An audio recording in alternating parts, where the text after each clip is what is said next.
రైతులకు రుణం ఇచ్చేటప్పుడు రేషన్ కార్డు అడగని ప్రభుత్వం నేడు రేషన్ కార్డులనిదే రుణమాఫీ జరగదని అంటుందని మాజీ మంత్రి హరీష్ రావు అన్నారు. ఇది మోకాలికి బట్టతలకు ముడిపెట్టినట్లు ఉందని ఎద్దేవా చేశారు. రుణమాఫీపై ప్రభుత్వానికి మాజీ మంత్రి హరీష్ రావు డెడ్ లైన్ విధించారు. దసరా పండుగలోపు రుణమాఫీ చేయకపోతే మొత్తం తెలంగాణ వచ్చి మీ సెక్రటరియట్ని ముట్టడిస్తామని హరీష్ రావు హెచ్చరించారు. సంబంధం లేదన్నావు, రేషన్ కార్డుతో సంబంధం లేకుండా రుణమాఫీ చేస్తా అన్నావు. మరి ఎందుకు ఇంతమంది ఆగబట్టినవి? ఒక మల్యాల ఊర్లో ఇంతమంది కాగినాయి. ఒక రేషన్ కార్డు పేరు మీద ఇంతమంది ఆగబట్టినావు. బ్యాంకులు అప్పిచ్చేటప్పుడు రేషన్ కార్డు అడిగినరా? పాస్బుక్ అడిగిండ్రు గంతే. పాస్బుక్ చూసి అప్పిచ్చినప్పుడు మాఫీ చేసేటప్పుడు కూడా పాస్బుక్ చూసే మాఫీ చేయాలి. ఎందుకు రేషన్ కార్డుతో ముడిపెడుతున్నావు? ఇది మోకాలకు బోడగుండుకు ముడిపెట్టినట్టు రేషన్ కార్డుతో ముడిపెట్టి రైతుల ఉసురు పోసుకుంటున్నాడు ఇవాళ రేవంత్ రెడ్డి గారు.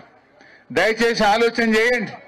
ఇప్పటికైనా రైతుల ఆవేశాలు రాకముందు ఈ పండుగలోపు, వచ్చే బతుకమ్మ దసరా పండుగలోపు రైతులందరికీ రుణమాఫీ చేయాలని ఈ ప్రభుత్వాన్ని హెచ్చరిస్తా ఉన్నాం. మా మల్లారెడ్డి అన్న చెప్పినట్టు ఒకవేళ పండుగలోపు చేయకపోతే మొత్తం తెలంగాణ హైదరాబాద్కు వచ్చి నీ సెక్రటరియట్ ముట్టడించడానికి కూడా తయారున్నాం, జాగ్రత్త అని చెప్పి హెచ్చరిస్తూ జై తెలంగాణ.